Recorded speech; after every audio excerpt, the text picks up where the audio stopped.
And you're back here on Open. Well, the inauguration of President Donald Trump as the 45th President of the United States didn't sit well with many people around the world as they marched and protested the day after his inauguration instead of celebrating. We get more now from our BronxNet reporter, Nancy Asiama. The world watched as Chief Justice John Roberts sworn in Donald J. Trump as the 45th President of the United States. I, Donald John Trump, do solemnly swear that I will faithfully execute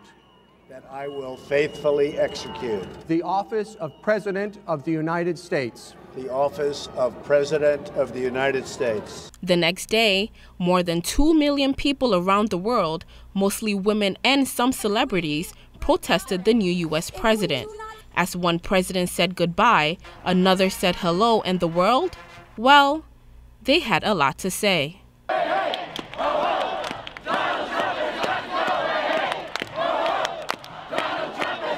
Marches around the world, including countries like London, Australia, New Zealand, Germany, France, Canada, and other countries, created what people are now calling the birth of a new political movement.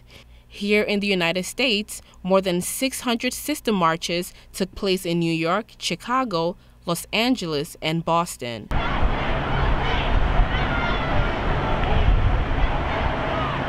Organizers of the march said its main purpose was to send a message that we expect elected leaders to act to protect the rights of women, their families, and their communities. This worldwide movement is a result of the new president's agenda to cut funds from Planned Parenthood and some unacceptable comments he made during his campaign. When Mexico sends its people, they're not sending their best. They're not sending you. They're not sending you. They're sending people that have lots of problems, and they're bringing those problems with us. They're bringing drugs, they're bringing crime, they're rapists. This historical protest worldwide is said to be the largest ever inauguration protest, with those who participated hoping President Trump will hear their call. This is Nancy Asiama, BronxNet.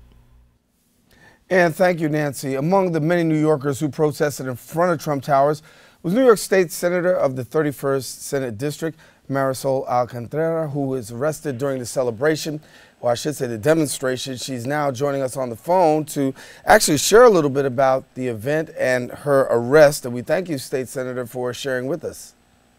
Thank you for inviting me. Glad to have you. It was a Friday. Councilmember Jamani Williams, Councilmember Carlos Manchaca, Kirsten Ford from the National Action Network, and Jamani's mom. We were demonstrating the President-elect Donald Trump, which he campaigned on an anti-immigrant agenda, anti-Muslim, anti-worker, anti-woman, and we just wanted to show our brothers and sisters in New York City that might be undocumented, that are Muslim, that are women, that we are in solidarity with everyone, and that we're going to fight for every New Yorker, regardless of their status, their religion, or their race. And so the question is asked by a lot of people. There were a lot of protests that went on. A lot of people protested, and not everybody got arrested. But then when we look at you, you end up being arrested. Talk to us a little bit about the arrest and why. We blocked traffic in front of Trump Tower on Midtown Manhattan, Fifth Avenue, which, as everybody knows, if you're from New York, that's like one of the most expensive pieces of real estate in the entire country. And we just wanted to be in solidarity. And we, Black and Latinos, we come from a long tradition of those people that come before us, like Rep. John Lewis, Fannie Lou Hamer, Rosa Parks, Dr. King, that got arrested and used to get arrested all the time for nonviolent protesting policies that were not good to working class people. And so when we look at President Trump right now, we're looking at some of the policies, the executive orders that have come down. We talked about TPP, his recent order today that's going to come down with regards to immigration. What are your thoughts about what we're hearing out of the president and, giving these executive orders in heap fashion? That's what is surprising. A lot of people were telling us, "Oh, don't worry about it." I remember after the November elections, colleagues and people were saying, "Oh, he's not that bad. Give him a chance. Give him a chance." And his first 3 days in office, he's going to ban all immigration from certain Muslim countries. He has repeatedly bashed Mexican Americans and Mexicans in general, that he's going to build this wall, Now he alleges, says that he's going to send the national military to Chicago, because apparently this is the way he thinks that our urban areas need to be treated. And it's a very bad time to be an immigrant, to be poor, and to be Mexicans. It's very clearly that he has no love for the Latino community. He has not appointed one single Latino to his administration. And in a way, I think that's good, because it sends a message to those of us in the Latino community that voted for Trump, especially in Florida, especially the Cuban American community, who sometimes thinks that they are better than the rest of us, and who act like they're just regular white Americans, even though they are ethnic minorities. So to them, I think this is a good message. It reminds them that they are in the same boat as the rest of us in the Latino community. So give me a little bit about what you see going forward. Obviously, the protests have continued. Some of it's slacked down a little bit. But what do you see in terms of reaching President Trump? Because as we look back at Saturday, you saw nearly 750,000 people across the world really gathering in defiance, some saying sticking together, others saying this is something that we're speaking against President Trump. But yet and still really no real response coming out of the White House. Does this discourage you, or were you hoping to hear something to at least be acknowledged? No, it is not discouraging, because he's a narcissist. He loves this he doesn't think about anyone, and I'm sure he's not thinking about people like me. This is about bringing America back to being white. This is about a group of people in this country that have no love or respect for the diversity that the United States is. And there is no response, but we need to keep up the heat. We need to speak out against it. We need our congressional delegation to fight for us, to stand for us. And we need the media not to be complicit in everything he does. I think the first time that he says that he was going to run for office, he appeared on Saturday Night Live like 3 times. He was in all the talk shows around the country, just getting a large amount of free press, millions of dollars worth in free press.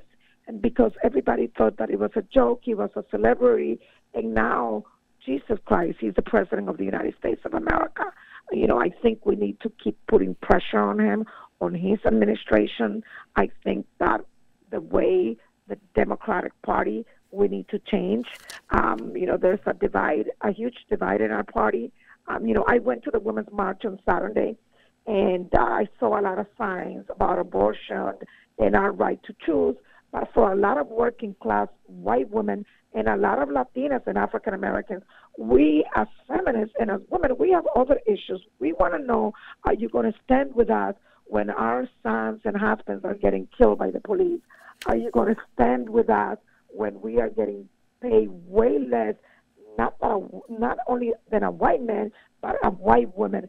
Are you going to stand with us when we are fighting for decent housing and child care? And I think those are women's issues that the Democratic Party needs to pick up and not just concentrate on reproductive rights and the right to choose, because working class women, not just Latinas and African Americans, but also white women in the suburbs, they have other issues that are just as important as the right to choose and as reproductive rights. And Senator, I want to ask the question, because you talked a little bit about talking to elected officials, encouraging Congress, encouraging the Senate to really, and those elected officials to really stand up and make a stand.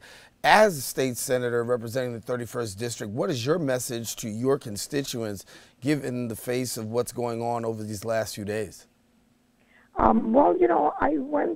had a meeting after November 11th, with some of the parents in our district. And one of the parents told me that she had not been out of her house in about 2 weeks. And I asked her why, and she told me that she was undocumented and that she was afraid that immigration was going to pick her up. And this is the kind of fear that people are living in. And the message that we need to send to our community is that it's okay to fight. It's okay to resist. People, especially people that are not born in this country, somehow, I know my parents have that feeling that, why are you complaining? Thank God you're in America. And it's like, yes, we are here, but this is your country now, and you have a right to be treated with dignity and respect. Okay. We need to work in coalition. I see that some of our people in New York were, going, the infighting that sometimes happens, people protesting in front of Senator Chuck Schumer's office, in front of Gillibrand's office. I think what we need to do is offer them encouragement and support, because when the National Republican Party sees this, all they think about is like, oh, here we are attacking our elected officials instead of trying to work in coalition and making sure that hold them accountable. Senator, sure I hear you, and unfortunately we're almost out of time. We're out of time actually for this segment, but I want to thank you for sharing your sentiments with us and letting us know a little bit about what's going on. And for those of you that don't know, New York State Senator Marisol Alcantara is one of those who was arrested along with Councilman Jermaine Williams and the National Action Network's Kirsten John Foy, and several others at a recent protest outside of the Donald Trump's building here in New York City. And so we want to thank you, Senator, for sharing with us. And of course, we're going to continue to follow this, and we'll have you back on. Thank you so much for having me on the show. You have a nice day. All righty, Senator Marisol Alcantara, our guest. Listen, taking a quick break. When we come back, we're going to sit down with the organization that is bringing awareness to human trafficking. You don't want to go anywhere. It's a real discussion that we need to have coming up right after this.